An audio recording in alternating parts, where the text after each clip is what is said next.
O meu marido, enquanto levava secretamente a sua jovem e bela secretária para os Estados Unidos para dar à luz, teve o cuidado de ligar para o nosso mordomo, fingindo dar-lhe instruções com uma voz autoritária.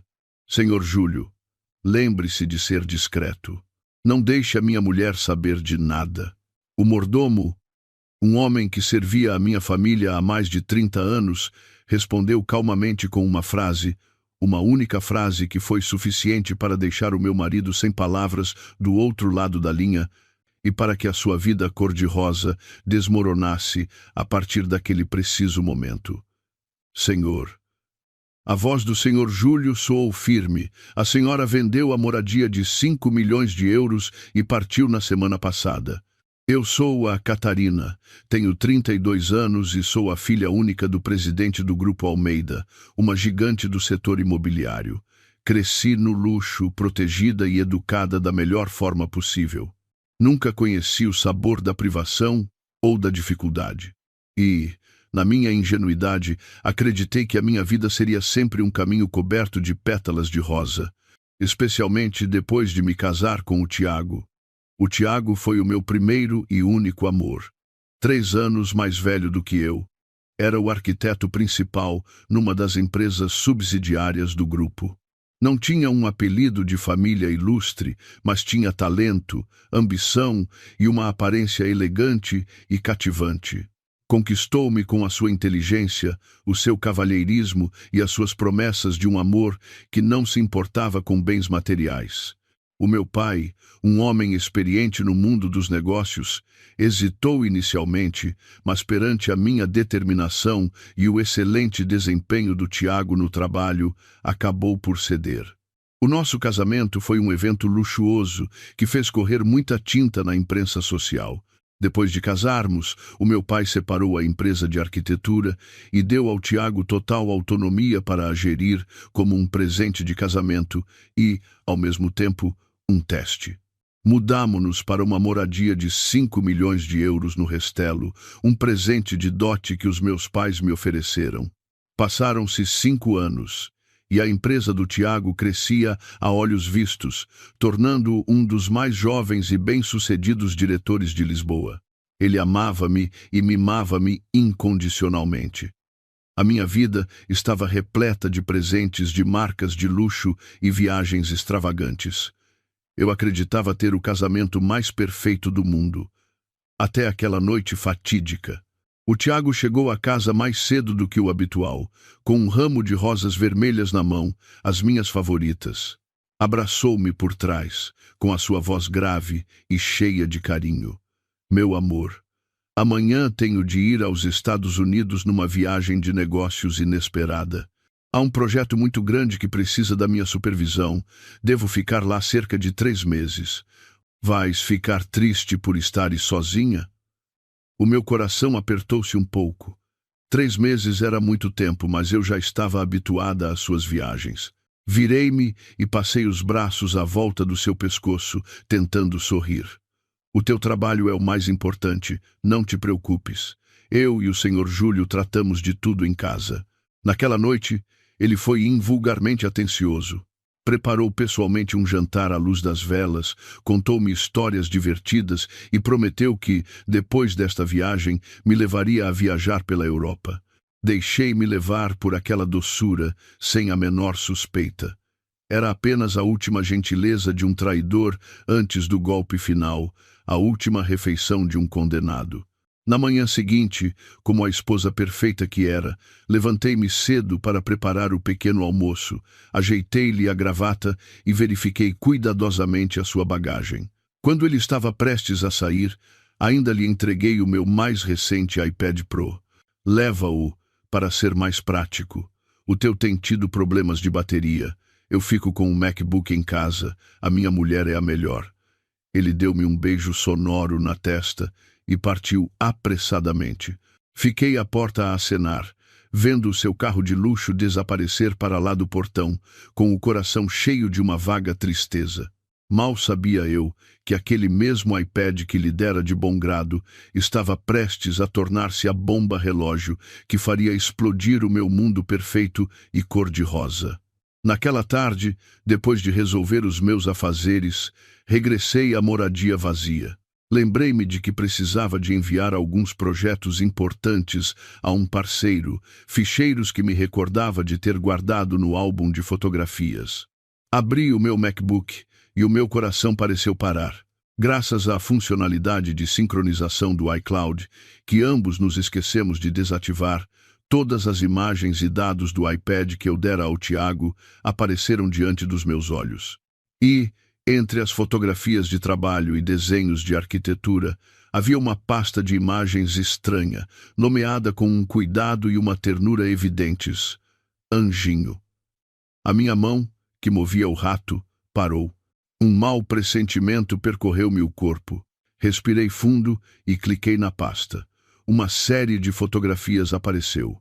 Não eram fotografias minhas, nem dele. Eram ecografias. Feto de 12 semanas, 20 semanas e a mais recente, de 28 semanas.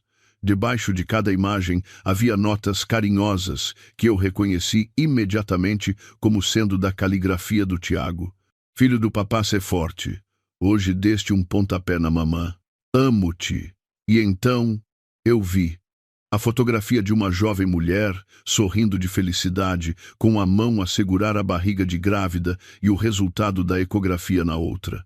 Essa pessoa era ninguém menos que a Sofia Lima, a bela secretária pessoal que o Tiago tinha contratado há 6 meses. Senti o corpo esvaziar-se de forças, a garganta seca, os ouvidos a zumbir. Passei para as outras fotografias. Fotos deles a jantar à luz das velas, em férias, num resort de luxo, e até mesmo fotografias íntimas e explícitas tiradas no quarto de um apartamento desconhecido. Mas o choque final, o golpe de misericórdia, estava num ficheiro PDF guardado ao lado. Abri-o, a tremer. Eram 2 bilhetes de avião em classe executiva para a Califórnia, Estados Unidos. A data de partida era essa mesma manhã. A duração da estadia, 3 meses. E os nomes dos passageiros, Tiago Santos e Sofia Lima. Naquele momento já não conseguia chorar. Tudo era demasiado claro. A viagem de negócios de 3 meses, o projeto importante. Tudo não passava de uma mentira descarada.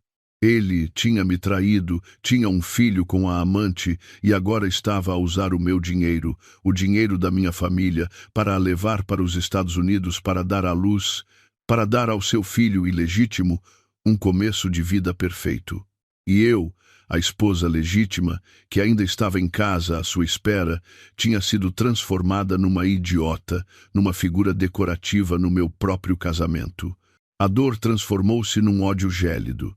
Eu tinha lhe dado tudo, amor, confiança, uma carreira com que outros apenas poderiam sonhar. E era assim que ele me retribuía. Fechei o portátil com força. A expressão de dor e desespero desapareceu do meu rosto, substituída por uma calma assustadora. O meu pai ensinou-me a ser uma líder, não uma vítima. Eu não ia cair, eu ia lutar. Dirigi-me ao telefone interno e marquei um número familiar. Senhor Júlio, disse eu, com uma voz que já não era a da frágil Catarina, mas sim a de uma verdadeira patroa. Venha ao meu escritório imediatamente. Temos trabalho a fazer. Qual seria o trabalho a que a Catarina se referia e que papel desempenharia o leal mordomo no seu plano de vingança? Se está curioso para saber a resposta, não hesite em subscrever o canal Confidências Douradas e ativar as notificações. Juntos, testemunharemos como, quando uma rainha desperta, o traidor terá de pagar um preço muito alto. Logo após a minha chamada, o senhor Júlio, o mordomo que estava com a minha família desde que eu era criança, apareceu. Entrou no escritório. O seu corpo era magro, o cabelo já grisalho, mas as costas mantinham-se direitas, e o seu olhar transmitia sempre inteligência e dedicação. Ele viu-me sentada, imóvel, em frente ao MacBook, viu as imagens ainda no ecrã. Não disse nada, apenas suspirou discretamente. Um suspiro carregado de compaixão e de uma compreensão que parecia antecipada.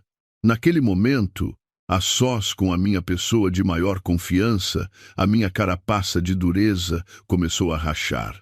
Deixei a cabeça cair sobre a secretária, cobri o rosto com as mãos e desatei a chorar. Chorei compulsivamente, como uma criança, chorei pelos anos de juventude enganada, pelo amor puro que fora manchado, pelo filho por nascer daquele traidor e pela minha própria estupidez. A calma de há pouco era apenas uma máscara. Por baixo, o meu coração estava despedaçado. O Sr. Júlio permaneceu em silêncio, pousando uma mão calorosa no meu ombro. Não me consolou, não me deu conselhos. Ele sabia que, naquele momento, eu precisava de deixar a dor fluir para lavar todas as ilusões cor-de-rosa. Quando as minhas lágrimas secaram e restavam apenas soluços, o Sr. Júlio entregou-me um lenço quente e um copo de água. A senhora sente-se melhor?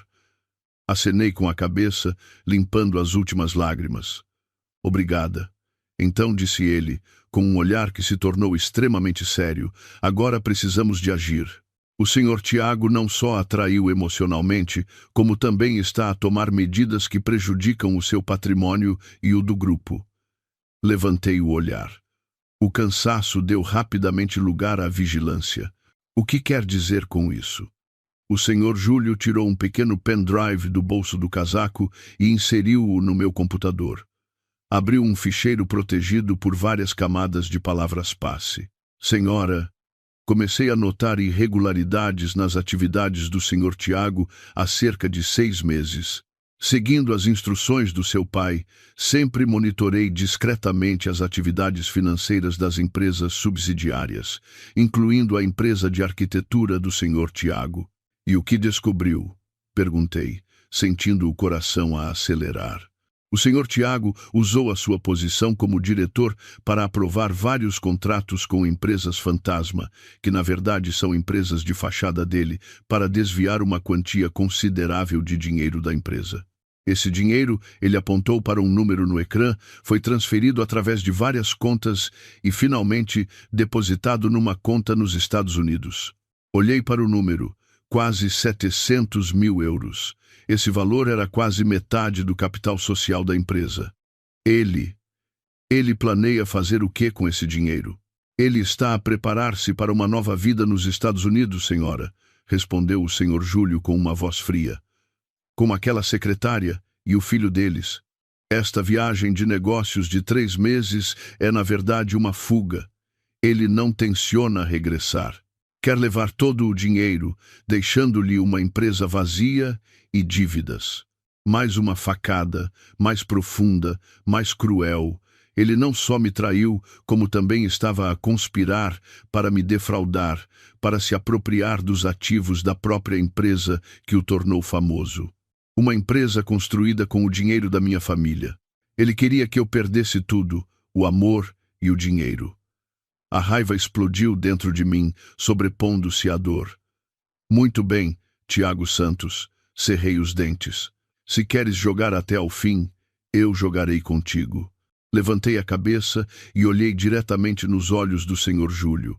O meu olhar já não era de fraqueza e dor, mas sim da determinação férrea de alguém encurralado. Sr. Júlio, disse eu, com uma voz firme e cheia de autoridade.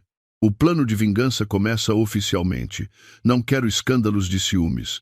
Não quero rebaixar-me ao nível desse tipo de gente. Quero atingi-lo onde ele mais se orgulha, na sua carreira e no seu dinheiro. O que deseja que eu faça, senhora? Perguntou o Sr. Júlio, com os olhos a brilhar de prontidão. A primeira coisa, disse eu, é contactar imediatamente as melhores agências imobiliárias. Quero vender esta moradia. Vender já. Vender já. O Sr. Júlio ficou um pouco surpreendido. Mas, com essa pressa, perderá muito valor, senhora. Eu sei, interrompi, mas preciso de liquidez para evitar complicações legais futuras e quero que ele sinta o que é regressar e não ter casa para onde ir. Perder um pouco de valor não importa. Diga-lhes que aceito a proposta de quem pagar a pronto no prazo de 48 horas. Quero que ele perceba que, quando se provoca uma leoa, Mesmo que se fuja para o fim do mundo, não há escapatória. O senhor Júlio curvou a cabeça. Compreendido, senhora. Tratarei disso imediatamente. Ele saiu, deixando-me sozinha na vasta sala. As lágrimas tinham secado, a dor transformara-se em força. Neste jogo, eu não iria apenas recuperar o que perdi. Iria fazê-lo pagar um preço muito mais alto, mas seria a venda da moradia suficiente? Quando o Tiago percebesse que não tinha saída, que atos desesperados cometeria ele para contra-atacar? A minha ordem foi dada de forma decisiva. O senhor Júlio, com a eficiência de quem serviu uma família de magnatas durante décadas, agiu de imediato. Em menos de uma hora, a informação de que a proprietária precisava de vender urgentemente uma moradia de 1.000 quadradômetros no Restelo foi enviada aos principais tubarões do mercado imobiliário de Lisboa. Esta moradia não era uma propriedade comum. Era uma das residências mais emblemáticas do Restelo, construída pelo meu pai com toda a dedicação. Cada detalhe, desde os azulejos do pátio ao sistema de segurança, era do melhor que havia. O seu valor de mercado, na altura, não era inferior a 5 milhões de euros. E, mais importante, estava unicamente em meu nome, Catarina de Almeida, como um bem próprio, um presente de dote dos meus pais. Esta era a minha carta na manga. A notícia de que uma joia rara como esta chegava ao mercado causou um frenesi imediato, mas a condição que eu impus foi o que realmente chocou. Venda por 5 milhões de euros, quase 10% abaixo do valor de mercado. A única condição era que o comprador pagasse o valor total a pronto ou por transferência bancária no prazo de 48 horas. O telefone do Sr. Júlio não parava de tocar. Agentes imobiliários, magnatas do setor, todos incrédulos. Senhor Júlio, é mesmo verdade? Por que é que a senhora está a vender com tanta urgência? A família está com problemas? Deve haver algo por detrás disto. Ninguém venderia uma obra-prima assim por esse preço. O senhor Júlio respondia de forma consistente, seguindo o guião que eu tinha traçado. A família tem um assunto pessoal urgente a resolver. A senhora não deseja dar mais explicações. Quem tiver interesse e capacidade financeira pode vir ver a casa. Não recebemos curiosos. O mistério e a urgência tornaram o negócio ainda mais apetecível. Naquela mesma tarde, uma fila de carros de luxo parou em frente ao portão da minha moradia. Vinham não só para ver a casa, mas também para tentar descobrir o que se passava com a família do presidente Almeida. Eu não apareci. Fiquei no escritório do segundo andar, observando tudo através dos monitores de segurança. Deixei o senhor Júlio tratar de tudo. Ele mostrou-lhes a casa, apresentou as comodidades e repetiu a condição do pagamento único em 48 horas. Muitos hesitaram perante a condição de pagamento tão rigorosa, mas no mundo dos super-ricos nunca faltam aqueles dispostos a agarrar uma pechincha. E nessa mesma noite surgiu um candidato de peso. Era o senhor Arthur Mendes, proprietário de uma grande cadeia de hotéis e uma figura respeitada no mundo dos negócios. Ele inspecionou a casa meticulosamente e não disse uma palavra sobre o preço. Fez apenas uma pergunta ao senhor Júlio. A senhora tem a certeza da sua decisão? O senhor Júlio limitou-se a acenar. Absoluta, senhor. Certo, disse o senhor Mendes com uma voz decidida. Amanhã, às 9 horas, estarei de volta com o meu advogado e uma mala com o dinheiro do sinal. Se toda a documentação estiver em ordem, 24 horas depois, os 5 milhões de euros estarão na conta da senhora. Tudo aconteceu mais depressa do que eu esperava. O negócio histórico foi fechado em menos de 12 horas. Na manhã seguinte, pontualmente às 9 horas, o senhor Mendes e a sua equipa estavam presentes. Toda a burocracia foi tratada rapidamente sob a supervisão das equipas de advogados de topo de ambas as partes. Eu, no papel de uma herdeira em apuros, só precisei de me sentar e assinar. Quando a última assinatura foi feita e a notificação de que os 5 milhões de euros tinham sido transferidos para a minha conta bancária secreta na Suíça, apareceu, senti um verdadeiro alívio.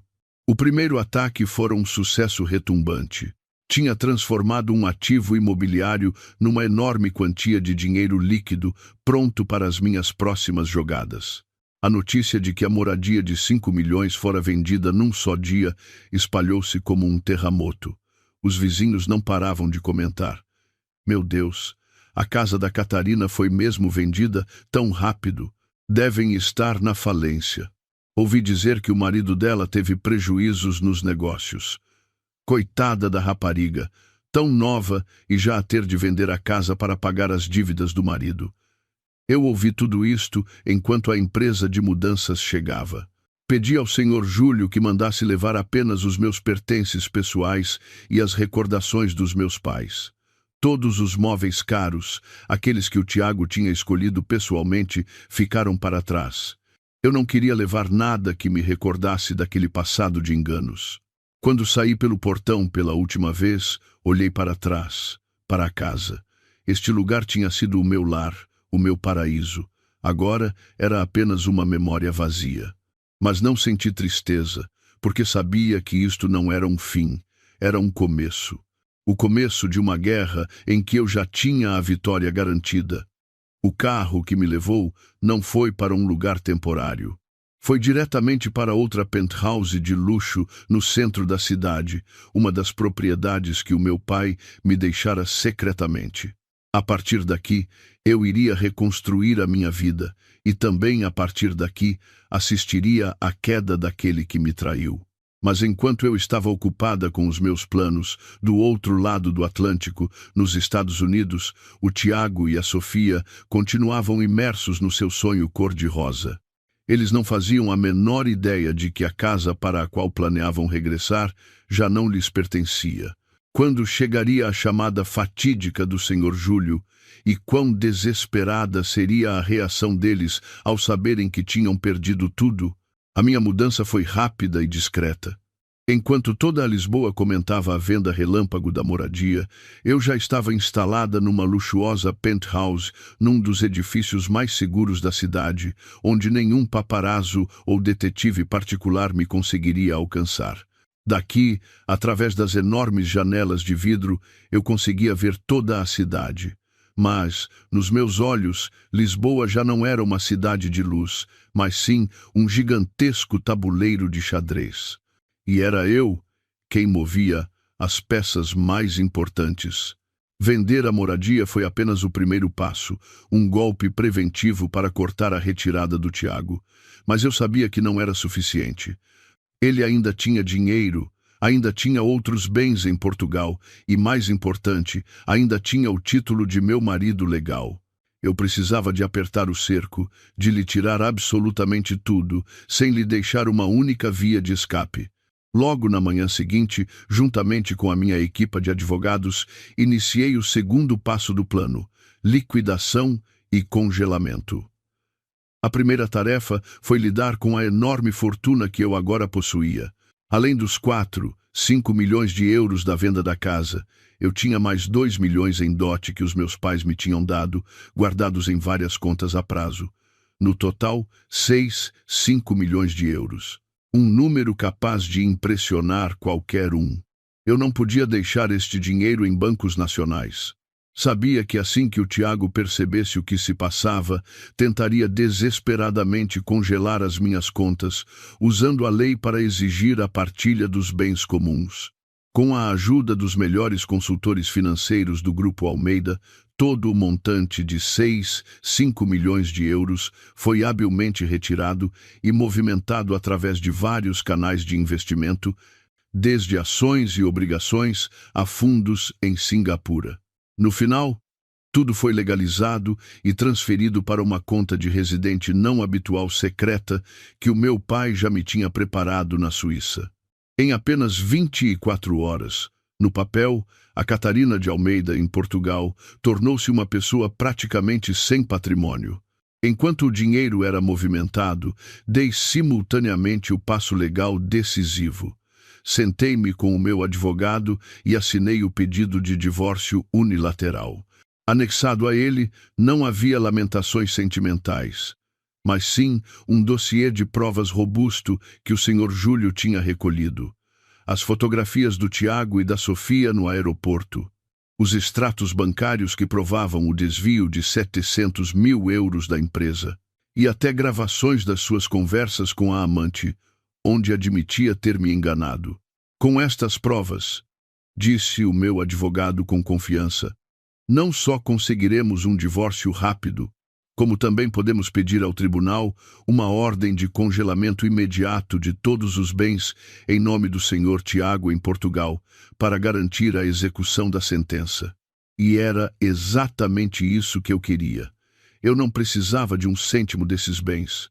O Audi que ele conduzia, o apartamento que comprou para os pais, as suas escassas ações na empresa de arquitetura. Tudo isso, comparado com o que ele me tirou, era uma gota no oceano. Mas eu queria confiscar-lhes. Queria que ele provasse a sensação de impotência, a sensação de ter tudo congelado, tal como ele congelou o meu coração. O pedido foi entregue no tribunal e apenas um dia depois foi emitida uma ordem de congelamento de emergência. Todas as contas bancárias em nome de Tiago Santos foram congeladas. Todas as transações de compra, venda ou transferência relacionadas com os seus bens foram suspensas. A rede fora lançada na perfeição. Nos Estados Unidos, ele estava prestes a ficar sem casa para onde voltar. Em Portugal, não lhe restava um tostão. Ele estava completamente isolado, sem recursos, como um animal encurralado numa jaula. Tudo foi concluído em apenas 3 dias. 3 dias suficientes para mudar um destino. Sentada na minha penthouse, olhava para o rio Tejo a fluir lentamente, sentindo uma estranha calma. Não sentia alegria, apenas o cansaço de uma batalha mental. Nesse momento, o Sr. Júlio entrou, segurando um telemóvel que vibrava. Senhora, é o Sr. Tiago a ligar. Olhei para o ecrã. A chamada vinha de um número dos Estados Unidos. Passara uma semana desde a sua partida.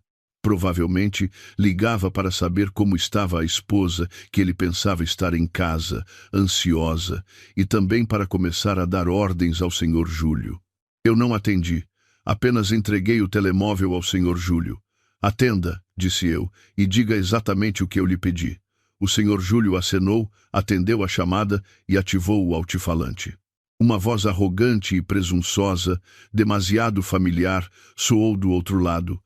Alô, Sr. Júlio, está tudo bem por aí? Sim, senhor, tudo normal. Ótimo. Lembre-se, seja discreto. Não deixe a minha mulher, a senhora, saber de nada. Diga apenas que estou sempre em reuniões. Se alguém perguntar, é isso que diz. Percebeu? Eu estava ali sentada, a ouvir em silêncio. O mesmo tom autoritário. A mesma mentira sem um pingo de remorso. Ele não fazia ideia de que, em poucos segundos, o seu mundo iria desmoronar-se por completo.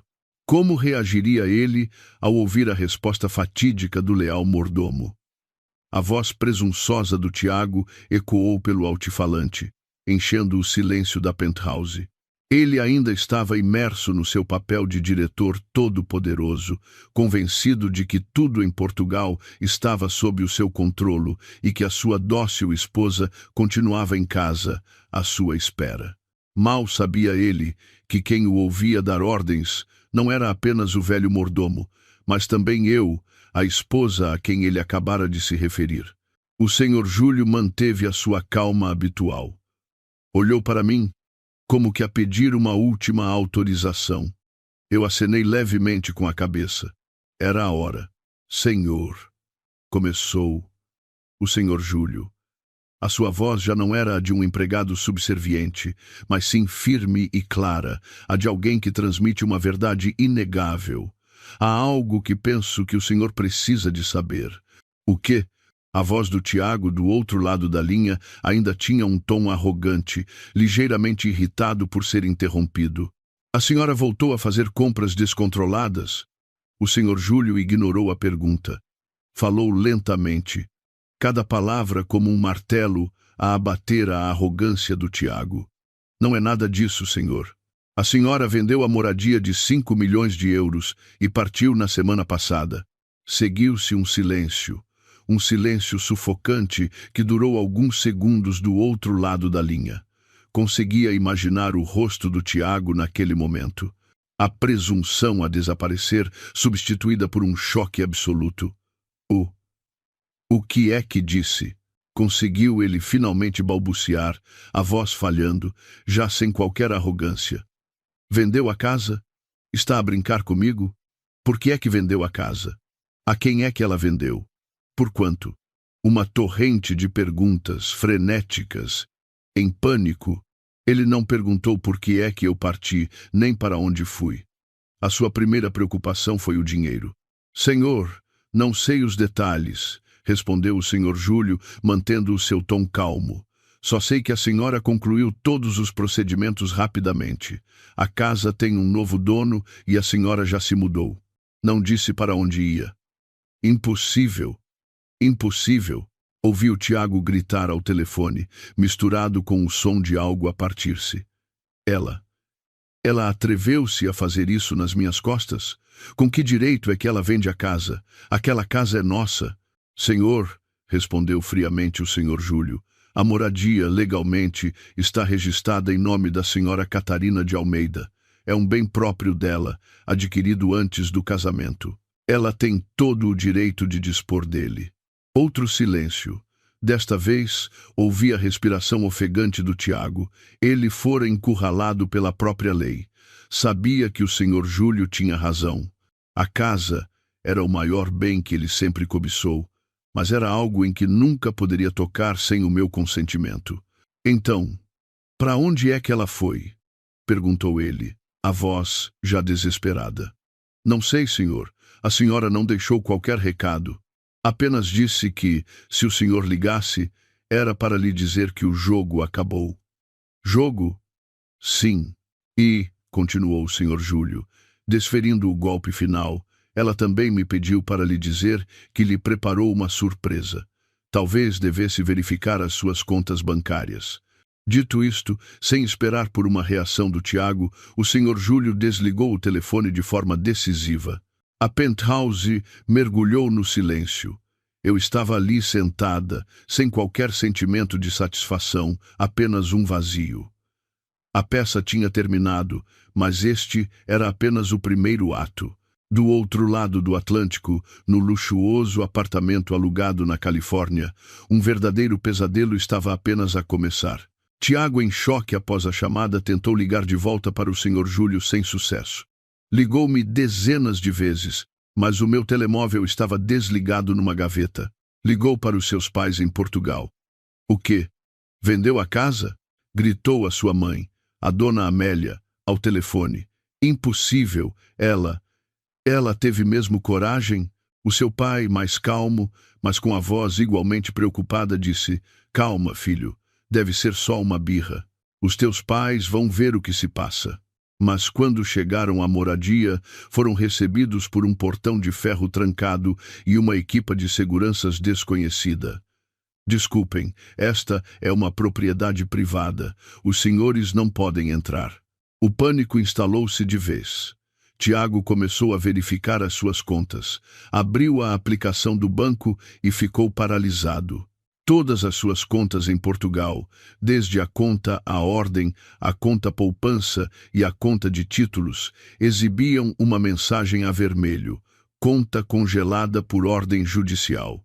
Ele não tinha um único cêntimo em Portugal. A sua única esperança eram os cartões de crédito internacionais. Verificou apressadamente os limites. Ainda estavam disponíveis. Soltou um suspiro de alívio. Pelo menos ainda tinha dinheiro para manter a vida de luxo nos Estados Unidos, para cuidar da Sofia e do filho que estava para nascer. Mal sabia ele que era apenas uma falsa tranquilidade, que uma armadilha ainda maior o esperava. Quando se aperceberia disso? E qual seria a reação da sua amante ao descobrir que o seu magnata estava à beira da falência? O choque de ter as suas contas em Portugal congeladas abalou o Tiago, mas ele tentou manter a calma. Convenceu-se de que era apenas um ato de raiva da minha parte e que assim que voltasse, Algumas palavras doces resolveriam tudo. Além disso, ainda tinha os seus cartões de crédito internacionais, com limites elevados, o suficiente para continuar a sua vida luxuosa nos Estados Unidos e manter a sua amante, Sofia, ao seu lado. Ele tinha tudo planeado. Deixaria Sofia ter o bebê ali, garantir a cidadania americana para a criança, e isso seria o seu trunfo para negociar comigo quando voltasse. Ele ainda acreditava que eu o amava tanto que seria capaz de aceitar qualquer coisa. Ele não contou toda a verdade a Sofia. Disse-lhe apenas que a empresa em Portugal estava a passar por alguns problemas, que as contas estavam temporariamente congeladas, mas que tudo estava sob controle. A Sofia, uma mulher que só conhecia o luxo, não se importou muito. Desde que o Tiago pudesse pagar pelas suas compras e jantares caros, o resto não importava. Eles continuaram a sua vida de excessos e compras. O Tiago gastava ainda mais de propósito, como forma de afirmar o seu estatuto e esconder o medo crescente dentro de si. E então, o segundo golpe, o golpe fatal, em solo americano, chegou numa tarde solarenga em Beverly Hills. Nesse dia, após uma consulta de rotina numa prestigiada clínica de obstetrícia, a Sofia insistiu que o Tiago a levasse a Rodeo Drive, o paraíso das compras para os super ricos. Ela já andava de olho numa mala Hermes Birkin de pele de crocodilo rosa, uma edição limitada. "Meu amor", disse ela, mimando-o e agarrando-lhe o braço, "estou quase a ter o bebê. Compras-ma como presente de celebração. Quando o nosso filho nascer, vou precisar de levar muitas coisas." Apesar de sentir um aperto no coração com o preço da mala, que ascendia a centenas de milhares de dólares, o Tiago, para manter as aparências e agradar a sua bela companheira, acedeu. "Se gostas, faço-te todas as vontades." Entraram na luxuosa loja da Hermès. O Tiago tirou da carteira o seu American Express Centurion, o poderoso cartão preto do qual tanto se orgulhava. Entregou o cartão à funcionária com um ar de confiança. A funcionária sorriu e passou o cartão, mas o sorriso desapareceu do seu rosto, substituído por uma expressão de embaraço. Ela passou o cartão novamente, e mais uma vez. "Senhor", disse ela, erguendo o olhar com um tom apologético, "lamento, mas o seu cartão foi recusado." "Recusado?" O Tiago ficou petrificado. "Impossível." "Verifique de novo. O meu cartão nunca tem problemas. Senhor, já tentei várias vezes. O sistema indica que o cartão foi bloqueado pelo banco emissor." Todos os olhares na loja viraram-se para eles. A Sofia, que estava a experimentar a mala com entusiasmo, corou de vergonha. "Tiago, o que se passa?" sussurrou ela, irritada. "Não pagaste a fatura do mês passado? Que disparate!" retorquiu o Tiago. Ele tirou rapidamente outro cartão, um Visa Infinite. "Tente este." O resultado foi o mesmo. "Senhor, este cartão também foi recusado." Foi nesse momento que o Tiago entrou em pânico. O suor frio escorria-lhe pela testa. Ele tirou todos os cartões da carteira, todos da mais alta categoria. Mas a resposta foi sempre o mesmo abanar de cabeça embaraçado da funcionária. Todos os seus cartões de crédito, aqueles que ele pensava serem ilimitados, tinham sido bloqueados. Ele não compreendia. Eram todos cartões secundários, ligados à minha conta principal. Como é que eu os podia ter bloqueado? Ele não sabia que, como titular principal e com o apoio de uma equipa jurídica de topo, eu tinha todo o direito de o fazer. Deixei-o gastar durante uma semana apenas para reunir mais provas do seu estilo de vida extravagante. "Meu amor, desculpa", disse o Tiago, virando-se para a Sofia, gaguejando. "Deve haver algum engano no banco. Que tal? Que tal voltarmos noutro dia?" Mas a Sofia já não tinha paciência. Atirou a Birkin para cima do balcão com raiva. "Engano? Não me parece que haja engano nenhum." "Tiago, diz-me a verdade. Estás falido, não estás?" "Não, claro que não", negou ele apressadamente. Então por que é que os teus cartões não funcionam? Não tentes enganar-me. Começaram a discutir ali mesmo, no meio da loja de luxo, sob os olhares curiosos e desdenhosos dos outros clientes. Finalmente, o Tiago teve de arrastar a Sofia para fora da loja, humilhado e envergonhado. O verdadeiro pesadelo começava. Sem cartões de crédito, o dinheiro que tinham levado estava quase a acabar depois de dias de gastos excessivos. Estavam presos nos Estados Unidos, num hotel de luxo que já não podiam pagar. A clínica onde a Sofia estava registrada para o parto começou a ligar, exigindo o pagamento adiantado do pacote de parto de dezenas de milhares de dólares. O amor cor-de-rosa foi rapidamente substituído por discussões constantes sobre dinheiro. Não acredito que te deixaste chegar a este ponto. Prometeste-me uma vida de rainha. O nosso filho está quase a nascer.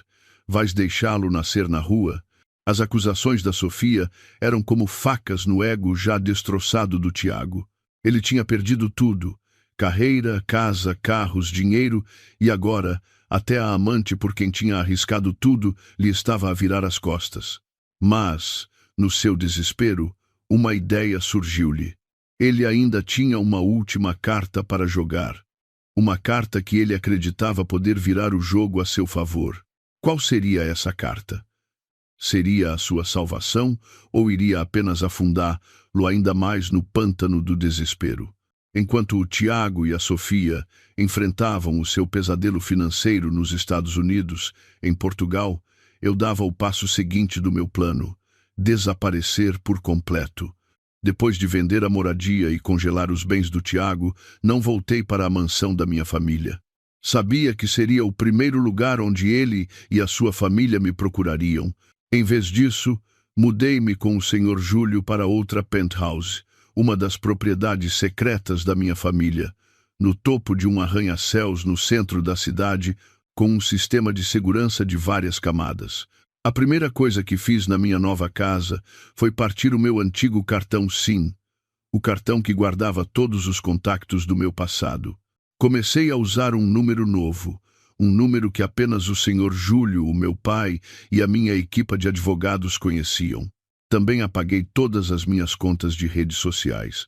A Catarina de Almeida, a esposa dócil, a herdeira do diretor Tiago Santos, tinha se evaporado oficialmente do mundo. Não fiz isto por medo. Filo para que o Tiago provasse o sabor do pânico e da impotência por não me conseguir encontrar nem controlar. Queria que ele vivesse atormentado por perguntas: onde estou? O que estou a fazer? E qual será o meu próximo golpe? O seu pânico chegou mais depressa do que eu imaginava. Nos Estados Unidos, após o choque do bloqueio dos cartões, o Tiago ligou-me incessantemente.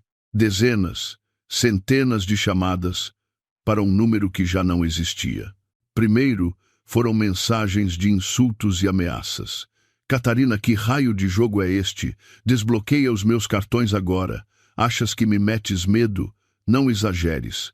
Mas, ao receber apenas silêncio em troca, o seu tom começou a mudar.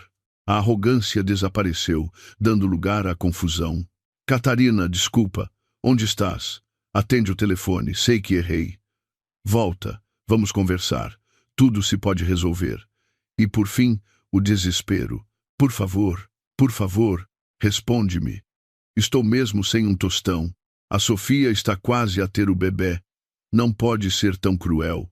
Eu lia estas mensagens, reencaminhadas pelo Sr. Júlio através de um sistema de monitorização, sem sentir qualquer emoção. Cruel? Comparado com ele, atirar-me uma nota de 5 euros e abandonar-me sozinha no hospital, as minhas ações eram demasiado humanas. Sem conseguir contactar-me, o Tiago ligou aos nossos amigos em comum, mas todos receberam a mesma instrução da minha parte. Estou bem, mas não quero ser incomodada. Ninguém sabia onde eu estava. Ninguém lhe podia dar qualquer informação. Ele estava a gritar para o vazio. Ao mesmo tempo, o meu pai e o Sr. Júlio executavam discretamente os próximos passos.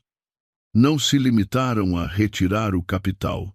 Iniciaram uma campanha de rumores deliberada. A informação de que a empresa do Tiago estava afundada em dívidas, de que ele estava em risco de falência, foi habilmente divulgada nos círculos empresariais.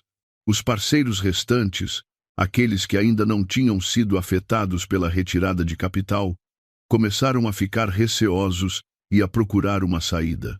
A empresa do Tiago, já abalada, estava agora à beira do colapso. O Tiago, longe nos Estados Unidos, só podia assistir impotente à desintegração do seu império através das chamadas cada vez mais raras dos poucos funcionários que restavam. Tentou voar para Portugal para resolver a situação, mas sem dinheiro e sem cartões de crédito, nem sequer conseguia comprar um bilhete de avião em classe econômica. Ele estava verdadeiramente preso, encurralado na armadilha de luxo que ele próprio criara. O meu desaparecimento, o meu silêncio, revelou-se a mais terrível tortura psicológica. Obrigou-o a enfrentar a sua impotência, a provar o sentimento de abandono, o mesmo sentimento que ele me tinha causado. Na minha luxuosa penthouse, olhava pela janela para a cidade. Sabia que, algures muito longe, um homem me procurava desesperadamente. Mas ele nunca mais encontraria a Catarina de antigamente. A pessoa que ele teria de enfrentar seria uma Catarina completamente diferente. Uma pessoa que decidiria o seu destino. Mas enquanto o Tiago se afundava no desespero, a sua amante, Sofia, uma mulher pragmática e inteligente, ficaria sentada à espera do fim ou teria os seus próprios planos para se salvar a si e ao filho que carregava. O meu desaparecimento era como um fantasma que assombrava o Tiago dia e noite. Ele estava preso nos Estados Unidos, sem dinheiro, sem poder, apenas com uma impotência e um medo crescentes. Mas quem sentia mais agudamente este colapso não era o Tiago, mas sim a Sofia. O que a atraiu para o Tiago? A sua aparência elegante, o carro desportivo, os presentes de marca e a promessa de um futuro como esposa de um homem rico. Ela aceitou engravidar, segui-lo para um país estrangeiro, tudo pela promessa de uma vida de luxo, de o seu filho ter cidadania americana e uma fortuna. Mas agora, todas essas promessas estavam a desfazer-se diante dos seus olhos. O sonho de ascensão social da Sofia transformou-se rapidamente num pesadelo. Foram expulsos do hotel de 5 estrelas por não conseguirem pagar e tiveram de se mudar para uma pensão barata, numa zona problemática. A clínica de obstetrícia, onde ela estava registrada, enviava constantemente faturas em atraso, ameaçando recusar o parto se não pagassem adiantado os custos avultados. Os jantares em restaurantes de luxo foram substituídos por noodles instantâneos e fast food. A Sofia, uma influencer habituada a ser mimada, nunca tinha conhecido a privação. Esta mudança súbita era insuportável para ela. O amor cor-de-rosa foi rapidamente substituído por discussões constantes.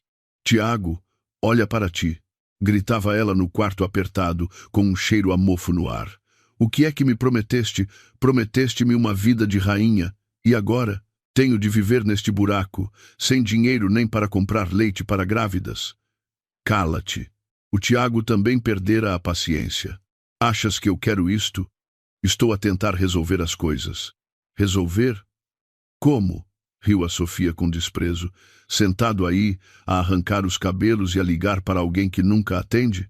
"Tiago, não quero saber quem é a tua mulher nem o que ela faz. Só sei que o nosso filho está quase a nascer e tu tens de assumir a tua responsabilidade." Ela começou a apresentar as suas exigências, as exigências de alguém encurralado que só pensa em si. "Agora só há 2 opções", disse ela, com a voz firme. "Ou ligas para os teus pais, dizes-lhes para venderem a casa, os terrenos e nos mandarem o dinheiro. Ou vendes já as tuas ações na empresa." "Estás louca?" gritou o Tiago. "Os meus pais não têm esse dinheiro. A casa é o único sítio que eles têm para viver. E as ações da empresa estão todas congeladas. Como é que as vou vender? Não quero saber", gritou a Sofia, com lágrimas a escorrer pelo rosto. "Isso é problema teu. Se não consegues cuidar de mim e do teu filho, não me culpes por ser cruel. Não vou deixar o meu filho nascer neste buraco. Ela começou a pressioná-lo. Ameaçou ir-se embora, ameaçou abortar. Usou o próprio filho no seu ventre como uma ferramenta para chantagear o homem a quem um dia jurara amor. O Tiago estava num beco sem saída, preso entre a esposa desaparecida com uma fortuna e a amante grávida cada vez mais desesperada. Tentou ligar para os pais, mas só ouviu choro e lamentações. Eles também estavam na miséria, enfrentando o desprezo dos vizinhos. No seu desespero, o Tiago fez algo louco. Recorreu a agiotas da comunidade portuguesa nos Estados Unidos. Hipotecou o seu passaporte, assinou contratos de empréstimo com juros exorbitantes, apenas para conseguir algum dinheiro para acalmar a Sofia e pagar as despesas do hospital. Ele não sabia que essa ação era o seu último prego no caixão, que estava a cavar a sua própria sepultura. Empurrou-se para um caminho sem retorno, um caminho onde pagaria um preço muito mais alto do que apenas a perda de dinheiro. Em Portugal, através da rede do Sr. Júlio, eu estava a par de todos os seus movimentos. Sabia das discussões, da traição da Sofia e do empréstimo do Tiago. Não intervim. Apenas observei em silêncio. Este era o karma que eles tinham de enfrentar. O barco do seu amor, construído sobre mentiras e materialismo, estava agora a afundar-se em alto mar. Mas afundaria pacificamente ou, antes de se afundar por completo, as pessoas a bordo iriam devorar-se umas às outras para lutar pela última oportunidade de sobrevivência? E a Sofia, uma vez desiludida, ficaria de braços cruzados ou faria uma jogada inesperada? Enquanto o Tiago se debatia com as dívidas e as críticas da sua amante nos Estados Unidos, em Portugal, eu sabia que era a altura de desferir o golpe final. Ele estava financeiramente quebrado, emocionalmente ferido. Era a altura de destruir completamente a última coisa a que ele se agarrava, o seu título de diretor talentoso e a empresa de arquitetura da qual tanto se orgulhava. Não agi diretamente. O meu pai e eu traçamos um plano mais subtil, um ataque através da imprensa sensacionalista. A mesma arma que pessoas como o Tiago costumavam usar se ia agora contra ele. O Sr. Júlio, através de algumas fontes internas anônimas, divulgou habilmente informações a alguns tabloides e páginas de redes sociais especializadas em notícias de escândalos. A informação não era toda a verdade, mas sim uma meia-verdade, distorcida propositadamente. Diretor de empresa de arquitetura foge para os EUA com 700 mil euros da empresa e a amante. Tiago Santos. O retrato de um vigarista que abandonou a esposa, roubou a empresa para construir um novo ninho de amor no estrangeiro. Manchetes sensacionalistas acompanhadas de provas parciais, mas extremamente convincentes. Fotografias do Tiago e da Sofia no aeroporto que eu forneci. Extratos de algumas transferências para o estrangeiro, correspondentes aos 700 mil euros que ele desviou. E testemunhos anônimos de ex-funcionários sobre o estilo de vida extravagante do diretor. Uma história perfeita foi construída. Um diretor incompetente que usou a sua aparência para enganar e depois de esvaziar os cofres da empresa fugiu, deixando para trás um caos e acionistas desesperados. A tempestade mediática explodiu. A opinião pública, já curiosa sobre o rápido colapso da Santos Arquitetos, tinha agora uma resposta. A indignação aumentou. As pessoas insultavam o Tiago, chamando-lhe canalha, vigarista, um Dom Juan moderno. As consequências chegaram mais depressa do que a velocidade da propagação das notícias. Os restantes acionistas da empresa, que tinham investido o seu dinheiro no talento do Tiago, ficaram furiosos ao ler as notícias. Perceberam que tinham sido enganados. Foram à sede da empresa, exigindo uma explicação, exigindo o seu dinheiro de volta, mas foram recebidos por um escritório vazio e funcionários desorientados. Os parceiros, que ainda hesitavam, tinham agora uma razão justificada para se afastarem. Cancelaram contratos em massa, apresentaram processos a exigir indemnizações. O navio chamado Santos Arquitetos, já com o casco furado, foi agora despedaçado pelas ondas furiosas. O Tiago, nos Estados Unidos, só podia assistir impotente ao colapso do seu império virtual através do ecrã do telemóvel. Tentou ligar para Portugal, tentou defender-se. Não é verdade, eu não fugi, fui vítima de uma armadilha. Mas ninguém acreditava nele. Aos olhos de todos, ele era apenas um vigarista a tentar justificar-se. Os seus pais também só conseguiam chorar, impotentes. Tentaram defender o filho perante os vizinhos e familiares, mas só receberam olhares de desprezo e sussurros pelas costas. Tal pai, tal filho, são todos uma cambada de vigaristas. A humilhação, a vergonha, atingiram o auge. Eles tinham perdido tudo, não só o dinheiro, mas também a honra, algo que um dia valorizaram mais do que a própria vida. Enquanto isso, eu continuava na minha penthouse, observando silenciosamente todos os desenvolvimentos. Sentia apenas uma fria sensação de justiça. Este era o preço a pagar pela traição. Ele quis construir um futuro brilhante sobre o meu sofrimento. Agora teria de se afundar nas cinzas que ele próprio criou. Mas eu sabia que a história ainda não tinha acabado. Um animal encurralado, sem nada a perder, torna-se extremamente perigoso. O Tiago, depois de perder a carreira e a honra, o que faria a seguir? Aceitaria a sua derrota ou cometeria um ato final de loucura? E a Sofia? Que papel desempenharia neste colapso? Seria uma vítima ou uma desertora inteligente? A tempestade mediática que eu criei varreu tudo, deixando para trás as cinzas da Santos Arquitetos e da honra da família Santos. O Tiago, de um jovem diretor aclamado, tornou-se um vigarista condenado pela sociedade. Ele estava preso nos Estados Unidos, não só sem dinheiro, mas também sem saída. A vida no quarto de pensão barato tornava-se cada vez mais sufocante. A dívida com os agiotas crescia a cada dia. A Sofia, com a sua barriga de grávida cada vez maior, também perdera a paciência. As suas discussões já não eram sobre malas Hermès ou carros de luxo, mas sim sobre cada refeição, cada dólar gasto.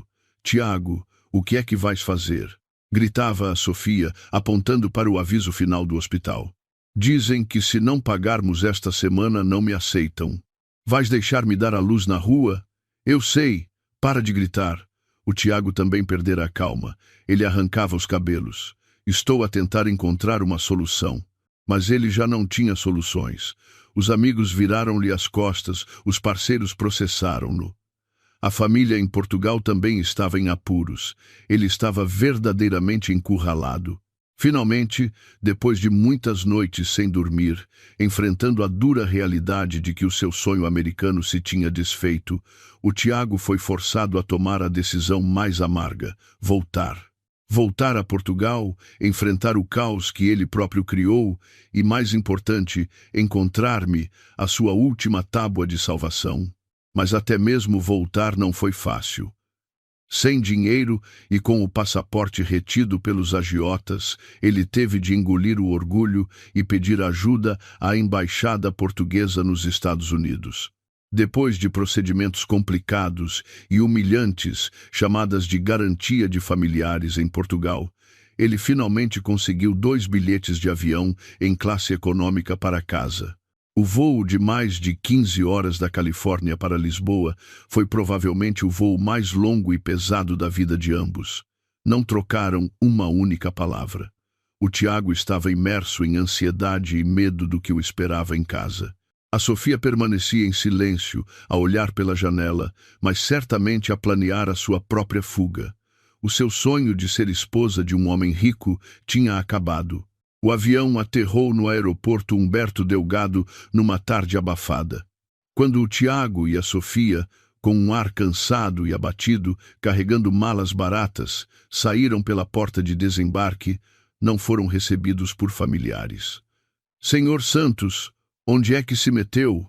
Andamos loucos à sua procura. Um grupo de homens de ar ameaçador, liderado por um homem corpulento e cheio de tatuagens, cercou-os. Eram os seus credores, os acionistas que ele tinha enganado, que tinham lido as notícias da sua fuga e que o esperavam no aeroporto há dias. Quem são vocês? O Tiago empalideceu, puxando instintivamente a Sofia para trás de si. Quem somos? Riu o homem corpulento. Somos os teus credores. Levaste o dinheiro dos teus amigos para ires gozar a vida com a tua amante e agora finges que não nos conheces? Não. Há aqui um mal-entendido, tentou explicar o Tiago. Que mal-entendido? Interrompeu outro homem. Está nos jornais. Se não nos pagares hoje, não sais deste aeroporto. A multidão começou a empurrar e a insultar. A Sofia, grávida, gritou de medo. A cena tornou-se caótica. Outros passageiros, curiosos, juntaram-se para ver, tirando fotografias e filmando com os telemóveis. E claro, os jornalistas que eu tinha arranjado também estavam lá, a registrar todos os detalhes desta dramática recessão. A imagem do outrora elegante diretor a ser cercado e insultado por credores no aeroporto tornou-se rapidamente noutra notícia de última hora. Finalmente, a segurança do aeroporto teve de intervir. O Tiago e a Sofia foram levados para uma sala da segurança para prestar declarações. Mas quando saiu, ele estava completamente destroçado. A humilhação e a vergonha atingiram o auge. Ele não regressou como um diretor, mas como um criminoso. Mas seria este o fundo do poço, ou haveria ainda outras surpresas à sua espera na casa da qual ele um dia fora o senhor? A tempestuosa recessão no aeroporto foi apenas o início da série de humilhações do Tiago. Depois de serem libertados pela segurança do aeroporto, ele e a Sofia não tinham para onde ir. O apartamento de luxo alugado para a Sofia fora reclamado pelo senhorio. A nossa moradia fora vendida. A única opção que lhe restava era levar a sua amante grávida para viver temporariamente com os pais, numa modesta casa nos subúrbios. Um diretor e uma influencer a viverem apertados num espaço exíguo, enfrentando as críticas da sua mãe, o silêncio assustador do seu pai e os olhares desdenhosos dos vizinhos. A vida cor-de-rosa desmoronara-se por completo, deixando apenas uma realidade crua e sem saída. Tendo perdido tudo, sem outra alternativa, restava-lhes apenas um último recurso, o mais baixo e descarado de todos: implorar. Numa manhã, enquanto eu tomava o pequeno almoço com o meu pai no tranquilo jardim da nossa mansão, a empregada entrou a correr, em pânico. Senhor, menina, a família do senhor Tiago está lá fora, ao portão. Estão de joelhos. O meu pai e eu trocamos um olhar. A peça que tínhamos previsto estava finalmente prestes a começar. Levantei-me. Deixe-os ficar de joelhos. Quando eu der o sinal, abra o portão. Subi ao meu quarto, vesti um vestido simples e maquilhei-me discretamente. Não queria parecer poderosa. Queria parecer uma esposa magoada, para ver até onde eles levariam a sua atuação. Através do monitor da câmara, vi-os ajoelhados em frente ao portão. O Tiago, a sua mãe, o seu pai, os três. A mãe chorava e lamentava-se em voz alta para os curiosos que se juntavam. Meu Deus! A minha nora zangou-se com o marido e foi-se embora. Agora o meu filho vem, arrependido, pedir-lhe perdão e ela não o deixa entrar. Que vida tão desgraçada a minha! Eles estavam a usar a opinião pública, a compaixão dos outros, para me pressionar. Uma tática verdadeiramente suja. Depois de quase 1 hora de espetáculo, quando já se tinha juntado uma multidão considerável, dei o sinal ao segurança para abrir o portão. Foram convidados a entrar na sala de estar. Assim que me viram, os três correram na minha direção. O Tiago atirou-se aos meus pés, agarrando-me às pernas. Catarina, eu errei. Sei que errei. Perdoa-me, por favor. Foi tudo culpa da Sofia. Ela armou-me uma cilada. Ela enfeitiçou-me. Eu só te amo a ti. A mãe também chorava compulsivamente. Catarina, minha querida, perdoa o Tiago. Ele foi tolo, foi enganado. Tu és a mulher dele. Se não tiveres pena dele, quem terá? Vê como a nossa família está destruída. Ainda tens coragem de ser assim? Eles atuaram de forma brilhante. Um marido seduzido por uma sereia, uma família lamentável destruída por uma terceira pessoa. Estavam a tentar transformar-me, a vítima, numa esposa egoísta e mesquinha que não sabia perdoar. Fiquei em silêncio, deixando-os representar os seus papéis até ao fim. Olhei para o homem ajoelhado aos meus pés, o mesmo que me atirara uma nota de 5 euros e partira cruelmente. Olhei para a sogra que incentivara o filho a abandonar-me. Os seus sorrisos, as suas palavras, tudo tão falso, tão repugnante. Quando as suas lágrimas secaram e já tinham dito tudo o que tinham para dizer, falei calmamente, a minha voz desprovida de emoção. Acabaram a peça? Os três ficaram estarrecidos. Se já acabaram, continuei. Agora é a minha vez. Fiz um sinal ao senhor Júlio. Ele, com uma expressão séria, colocou um tablet em cima da mesa e ligou-o. No ecrã não havia um vídeo, mas sim uma série de ficheiros de áudio e imagens. Cilada? Ri friamente. Então deixem-me mostrar-vos quem realmente armou a cilada. Cliquei num ficheiro de áudio. A voz familiar da minha sogra soou. Ela viu que o marido estava com umas pequenas dificuldades e fugiu logo com o filho para os braços de outro homem, sabem? Cliquei noutro ficheiro. Desta vez, era a voz do Tiago a sussurrar com a Sofia num hotel. Assim que aquela idiota da minha mulher assinar os papéis, teremos tudo. Passei para as fotografias. O Tiago e a Sofia em clima romântico nos Estados Unidos. Extratos das transferências secretas que ele lhe fez, e mensagens onde planeavam como me extorquir dinheiro.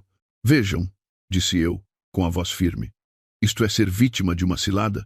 Ou é um plano meticulosamente calculado pelo vosso querido filho?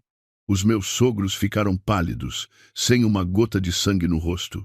Não podiam acreditar que todas as suas ações, todas as suas palavras estavam nas minhas mãos. O Tiago também ficou atordoado. Não compreendia como eu tinha conseguido aquilo. Só sabia que a sua peça de arrependimento tinha falhado redondamente. E há mais, disse eu, desferindo o golpe final. Mostrei-lhes o extrato da conta bancária do Tiago, onde constavam grandes transferências sem justificação. Para que usaste este dinheiro, Tiago? Queres que eu diga ou preferes que a polícia descubra por si? Estava a referir-me aos 700 mil euros que ele desviou da empresa, um crime que o podia levar para a prisão. O medo absoluto estampou-se nos olhos do Tiago. Ele sabia que eu não tinha apenas provas da sua traição. Eu tinha a sua liberdade nas minhas mãos. A peça da súplica transformou-se num julgamento. Eles vieram na esperança de virar o jogo com lágrimas. Mas enganaram-se. Enfrentaram uma Catarina completamente diferente. Alguém que já não acreditava em lágrimas, apenas em provas. Mas será que a verdade revelada os faria despertar? Ou, no seu desespero, teriam reações ainda mais loucas? E a amante, Sofia, a carta que ainda não fora jogada, que papel desempenharia no colapso final? O confronto na mansão terminou com a derrota esmagadora da família Santos. Saíram cabisbaixos, não com a esperança de perdão, mas com um medo profundo. Sabiam que eu já não era a ingênua Catarina de antigamente. Tinha em mãos provas suficientes para levar o Tiago à prisão. O jogo estava completamente nas minhas mãos, mas não agi de imediato. Quis dar-lhes mais algum tempo. Tempo para o medo os corroer. Tempo para os seus conflitos internos explodirem. E eu sabia que o elo mais fraco, a primeira peça do dominó a cair, seria a Sofia. E, de facto, poucos dias depois, começou uma nova peça, ainda melhor do que a cena de súplica da minha família por afinidade. A Sofia, depois de regressar a Portugal humilhada com o Tiago, deixou de receber o luxo a que estava habituada. Foi forçada a viver com os pais dele, enfrentando as críticas da sogra, o silêncio assustador do sogro e um futuro incerto. A gravidez avançava, o parto aproximava-se, mas não havia dinheiro. O sonho de ser esposa de um jovem diretor tinha se desvanecido.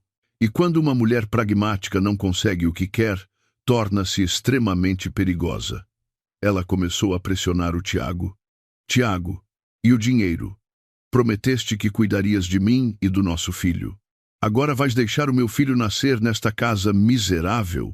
Eu estou a tentar arranjar uma solução, gaguejou o Tiago, já devastado e agora impotente perante as acusações da amante. Dá-me mais tempo. Tempo? Eu já não tenho tempo, gritou a Sofia. Se tu não consegues resolver, eu resolvo à minha maneira. E a sua maneira foi virar-se contra o seu próprio amante. Numa manhã, recebi uma chamada de um número desconhecido. Sou eu, a Sofia. A sua voz do outro lado da linha já não era mimada, mas fria e calculista. O que queres? Perguntei. Quero encontrar-me consigo. Temos um inimigo em comum e acho que podemos cooperar. Não pude deixar de sorrir com desdém. Cooperar. Que ridículo! Mas ainda assim concordei. Queria ver que truques aquela raposa astuta tinha na manga. Encontramo-nos num café discreto. A Sofia parecia mais abatida, mas o seu olhar continuava afiado. Foi direta ao assunto. Senhora Catarina, sei que quer destruir o Tiago, e eu tenho o que precisa. Ela colocou um telemóvel em cima da mesa. Aqui dentro, disse ela, estão todas as provas dos seus negócios ilegais, os contratos fantasma, as operações de lavagem de dinheiro, os subornos a parceiros. Ele costumava orgulhar-se e contar-me tudo. Mal sabia ele que eu gravei tudo. Fiquei estupefacta. Nunca imaginei que ela pudesse ser tão maquiavélica. Ela preparara a sua rota de fuga há muito tempo. Por que é que me estás a dar isto? Perguntei desconfiada. Porque ele me traiu, disse a Sofia, com a voz cheia de ressentimento. Ele prometeu-me um futuro, mas agora quer empurrar-me para um beco sem saída. Não vou permitir. Preciso de dinheiro, muito dinheiro, para compensar a minha juventude perdida e para cuidar deste filho. Ela olhou-me nos olhos. Dê-me 200.000 euros. Em troca, entrego-lhe todas estas provas.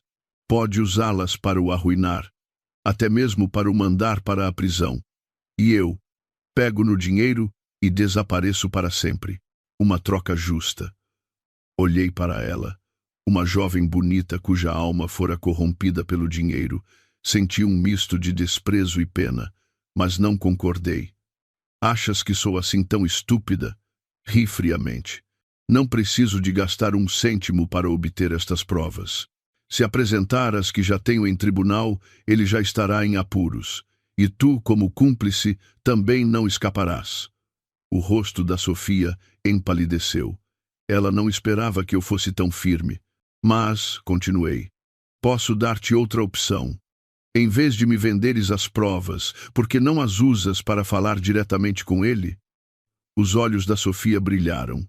Ela percebeu a minha intenção, e a peça da autofagia começou. Naquela mesma tarde, a Sofia encontrou-se com o Tiago. Já não chorou nem o acusou. Colocou o telemóvel na mesa e reproduziu a gravação de uma das suas operações de lavagem de dinheiro. O Tiago ficou paralisado. Não podia acreditar que a amante em quem tanto confiava lhe estava a apontar uma faca às costas. Escolhe, disse a Sofia, com a voz gélida. Ou me transferes 500.000 euros como indemnização. Ou tudo isto estará na mesa da polícia amanhã de manhã. O Tiago desmoronou completamente. Não tinha dinheiro, não tinha poder e agora estava a ser chantageado pela sua própria amante. Tentou implorar, fazer promessas, mas a Sofia já não acreditava numa única palavra sua. O confronto entre os dois traidores atingiu o clímax. Insultaram-se, agrediram-se verbal e fisicamente. O senhor Júlio, que os seguia discretamente, gravou toda a cena. As duas pessoas que um dia se abraçaram em hotéis de luxo estavam agora a devorar-se como animais selvagens por causa do dinheiro. A traição da natureza humana foi exposta da forma mais crua. O amor construído sobre mentiras e materialismo só podia terminar em traição e ódio. Mas como terminaria esta peça? O que faria o Tiago, encurralado para escapar à chantagem da Sofia, ou cometeria um ato final de loucura, arrastando todos consigo para o abismo? A guerra entre o Tiago e a Sofia parecia uma tragicomédia, onde dois antigos aliados na mentira se viravam agora um contra o outro. O Tiago, encurralado, já não tinha dinheiro para satisfazer as exigências da Sofia.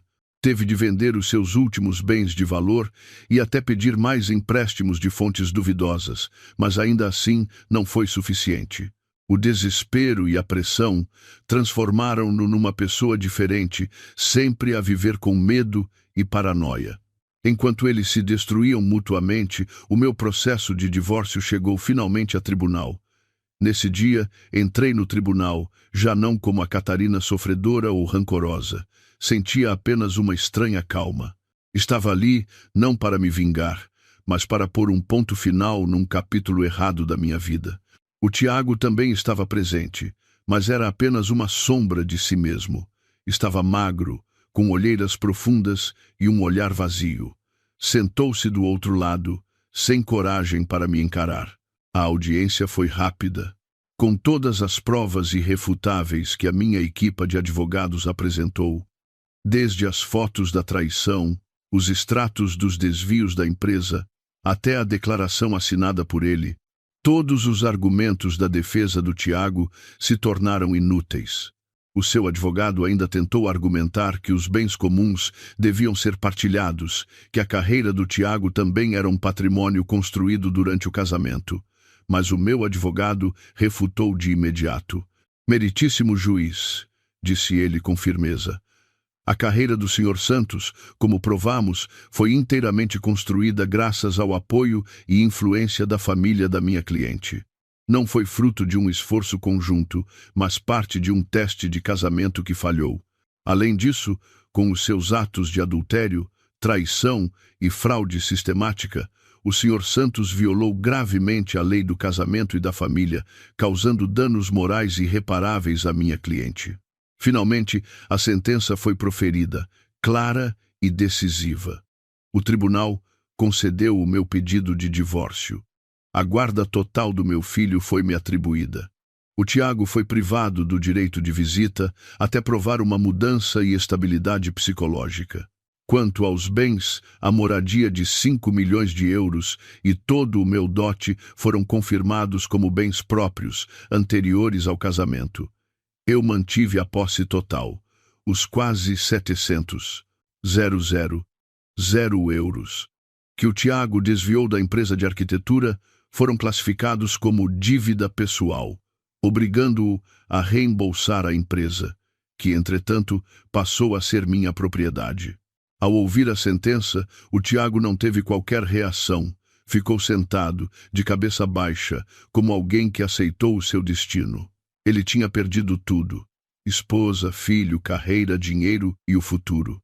Com esta sentença, não só saiu de mãos a abanar, como também carregava uma dívida colossal, uma dívida que provavelmente nunca conseguiria pagar. Ganhei o processo, uma vitória legal absoluta. Mas ao sair do tribunal, ao respirar o ar da liberdade, não senti alegria, senti um vazio.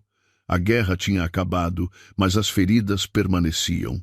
Depois do julgamento, a vida de cada um tomou rumos completamente diferentes. Eu comecei uma nova vida. Assumi oficialmente o cargo de vice-presidente do Grupo Almeida, mergulhando no trabalho como forma de me reencontrar. Dediquei todo o meu amor ao meu filho, tentando compensá-lo para que tivesse a infância mais completa possível. Quanto ao Tiago, depois de perder tudo, caiu na miséria. Perseguido por credores, incluindo os agiotas e a própria Sofia, teve de fugir. Viveu escondido, sem casa, sem família, sem amigos. O preço da traição é, por vezes, mais assustador do que a prisão, e o peso na consciência foi, talvez, o seu maior tormento. Nas longas noites solitárias, ele deve ter se perguntado inúmeras vezes por que fora tão estúpido, porque destruiu com as próprias mãos uma felicidade com que outros apenas sonham. Mas será que o castigo terminaria aí?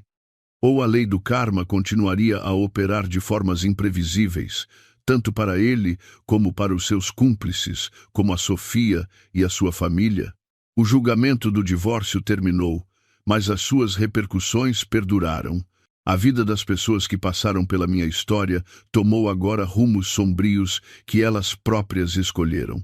O karma, como o mais paciente dos cobradores, foi batendo a cada porta. A primeira a enfrentá-lo foi a Sofia. Depois de tentar chantagear o Tiago sem sucesso e perceber que o navio de luxo em que viajava se tinha afundado, ela tentou rapidamente escapar. Mas subestimou a crueldade dos agiotas.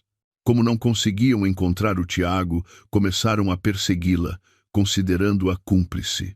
A vida de influencer admirada por milhares acabou.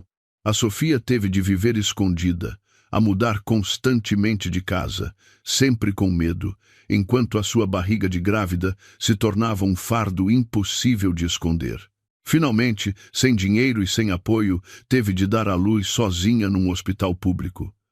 Nasceu um menino, mas em vez de alegria, trouxe-lhe apenas mais um fardo e desespero. Não tinha dinheiro para leite, não tinha capacidade para cuidar de um ser tão pequeno, e no seu desespero, fez algo que provavelmente a assombrará para o resto da vida.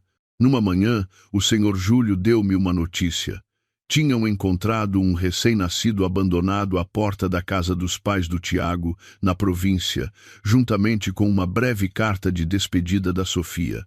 Na carta, ela dizia que aquele era o sangue do Tiago e que o entregava à família dele para o criar. Quanto a ela, já não tinha nada a perder e iria para um lugar muito distante. Os pais do Tiago, já devastados pelo colapso do filho, enfrentaram uma nova tragédia. Não sabiam o que fazer com o bebê. Não tinham dinheiro, nem forças, e, acima de tudo, não tinham a certeza de que era mesmo seu neto. A dúvida, o remorso e o fardo deixaram-nos completamente esgotados. E então, o karma finalmente alcançou o Tiago. Depois de meses a fugir, a viver na miséria e no medo, ele foi apanhado. Mas não por causa da dívida com os agiotas, mas por outro crime. Com as provas que eu forneci sobre o desvio de 700 mil euros, a polícia judiciária emitiu um mandado de captura contra ele por abuso de confiança e apropriação indevida. No dia em que foi preso, a sua fotografia nos jornais chocou-me. O homem na foto estava magro, de pele escura, com barba e cabelo desgrenhados, um olhar perdido, sem qualquer vestígio do elegante e charmoso diretor de outrora. Ele pagou um preço demasiado alto pelos seus erros. A sentença foi de 12 anos de prisão, uma pena justa pela sua traição e ganância desmedida.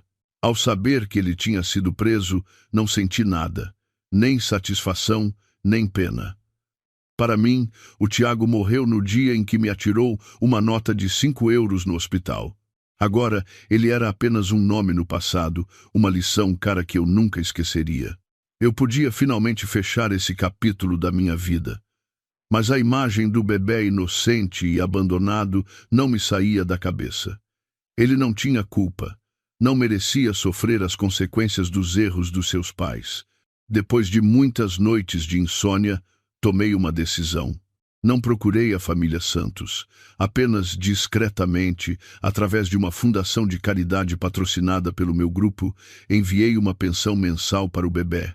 Não era uma quantia enorme, mas o suficiente para ele ter uma vida digna e acesso à educação. Filo não pelo Tiago, nem por ser virtuosa. Filo pela minha consciência humana e porque não queria que outra criança crescesse na privação e no ressentimento. Nunca lhes disse quem era a benfeitora. Queria apenas ser uma guardiã silenciosa, garantindo que aquele menino teria um futuro melhor. A minha vida voltou lentamente à normalidade. O trabalho no grupo corria cada vez melhor. O meu filho, o Afonso, crescia inteligente e bem comportado. Ele era o meu mundo inteiro. Mas, por vezes, nas noites silenciosas, ainda me perguntava se, depois de todas estas tempestades, o meu coração seria capaz de se abrir a um novo amor. Ou se a cicatriz da traição ficaria lá para sempre, como uma lembrança indelével. Passaram-se 3 anos desde aquele dia fatídico no tribunal. 3 anos, tempo suficiente para as ondas se acalmarem e as feridas mais profundas começarem a sarar. A minha vida encontrou finalmente a palavra paz. Uma paz que eu pensava nunca mais alcançar. Já não era a Catarina que vivia numa torre de marfim, nem a Catarina consumida pelo ódio. Sou uma mãe, uma empresária e uma mulher a aprender a amar-se novamente. Sob a minha liderança e a do meu pai, o Grupo Almeida prosperou. Mas o meu maior sucesso não se mede em números de faturação ou em projetos imobiliários de milhões. O meu maior sucesso é o Afonso. O meu filho tem agora 4 anos, um menino inteligente, perspicaz e muito carinhoso. Ele é o meu pequeno sol que ilumina todo o meu mundo. Dedico-lhe todo o meu tempo livre, lemos juntos, construímos castelos de Lego e passeamos no parque todos os fins de semana. Quero compensá-lo por tudo. Quero que ele cresça num ambiente de amor e segurança. Quanto ao filho do Tiago e da Sofia, continuo a sustentá-lo discretamente através da fundação. Dei-lhe o nome de Miguel, desejando que a sua vida seja sempre brilhante como a luz do sol. Ele é criado pelos avós paternos na província. Ouvi dizer que, depois de tudo o que aconteceu, a mãe do Tiago mudou muito. Deixou de ser gananciosa e arrogante e vive agora uma vida tranquila, dedicando o amor que lhe resta a cuidar do seu neto desafortunado. Talvez seja a sua forma de redenção. Pensei que a minha vida continuaria assim, serena, apenas eu e o meu filho. A cicatriz da traição, embora sarada, ainda me deixava receosa de novas relações. Construí uma muralha impenetrável à volta do meu coração. Até que um dia, um homem apareceu e, com paciência, derreteu essa muralha de gelo. Ele chama-se Miguel. É o arquiteto principal de um grande projeto em que o meu grupo está a colaborar.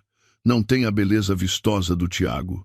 Tem uma aparência madura, calma, um sorriso gentil e olhos que falam. A primeira vez que nos encontramos foi numa reunião tensa. Enquanto eu criticava veementemente uma proposta de design, ele não discutiu, apenas ouviu em silêncio. Depois, apresentou uma proposta completamente nova. Uma proposta que não só resolvia todos os problemas que eu apontei, como excedia as minhas expectativas. O seu talento e humildade atraíram-me. Começamos a conversar mais, não só sobre trabalho. Ele falou-me das suas viagens, da sua paixão pela fotografia. Eu falei-lhe do Afonso, da pastelaria que sempre sonhei abrir. Ao seu lado, sentia uma paz estranha. Ele não tentou conquistar-me com palavras bonitas ou presentes caros. Ele estava simplesmente ali, a ouvir, a compreender, a partilhar. Ele sabia do meu passado. Toda a Lisboa sabia. Mas nunca perguntou, nunca mostrou pena. Apenas me olhou com um profundo respeito. Foste muito forte, disse ele uma vez. Qualquer pessoa que passe pelo que tu passaste merece ser feliz. O nosso sentimento cresceu de forma natural, lenta, como um riacho a serpentear pelas rochas. E o que mais me comoveu foi a forma como ele trata o Afonso. Ele não tenta substituir a figura de um pai. Aproxima-se dele como um amigo mais velho. Ensina-o a montar maquetes, joga futebol com ele, conta-lhe histórias sobre as estrelas.